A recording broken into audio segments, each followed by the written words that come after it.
Okay, we have a little 3-cylinder engine, and we're going to show the proper way to install a piston in the cylinder bore using a ring compressor. A few things you got to take into consideration.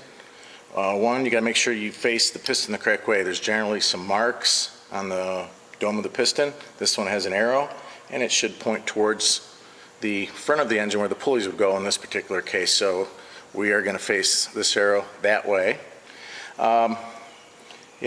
Also be careful that you do not damage the connecting rod journal on the crankshaft, and I've taken little pieces of fuel hose and put those on there. These are hardened bolts, and even though the crank is hardened, if things don't line up perfectly, it is possible that the threads will put little nicks in there on the journal itself, and those little nicks can damage the brand new bearings. We have a brand new bearing in here, insert bearing. We've lubricated the cylinder bore real well. We've lubricated the piston. We've also lubricated the installer, and I'll probably add even a little bit more oil. You got to make sure that you got plenty of lubrication for assembly purposes. So I'm going to add a little bit more since it's been a few minutes and probably some has come off. I'm going to get some inside the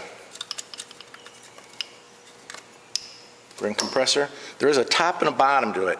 On one end, there's these little notches that stick outward, and what they do is they catch on the edges of this and won't allow the ring compressor to slide into the bore. So you have to make sure that that always faces down. Now that I've got everything lubricated well, you use the key and you press down, and you would back to loosen it up. That makes it larger.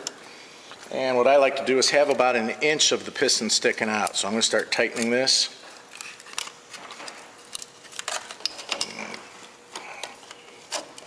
Kind of hard to do. A couple hands here. Now, starting to get tight. And I'm going to make sure that the dot's facing the correct direction. I also turned the crank so that the connecting rod journal is either at the top or at the bottom, so that when this goes down, it lines directly onto it. You don't want the rod journal off the side, because then it'll be hard to get it on there. And this will also help guide it on. Next step, make sure the piston's facing the correct direction. Start it down into there. And then I have to seat this. If you can see, it's not completely seated against the bottom. I'm going to tap lightly on that. Now it is completely seated against there. See if I can get a little bit tighter. Piston's facing the right way. Lots of oil, and you could use I'm going to use this because it's convenient. I'm going to slowly and I'm holding down on this. It's very important that this be flush against the cylinder head surface. There. Now notice I didn't have to hit it hard. If I'm having to hit it hard, that means the ring is probably popped out, but it has gone onto the bore, into the bore. I didn't have, if you have to hit this hard, you're going to end up busting the ring. At that point in time, stop, pull it back out, and realign everything. But this connecting rod, and I'm going to put my fingers down on the bottom here, and I'm going to continue to up. It's actually onto the rod right now because I had it at the top of the bore.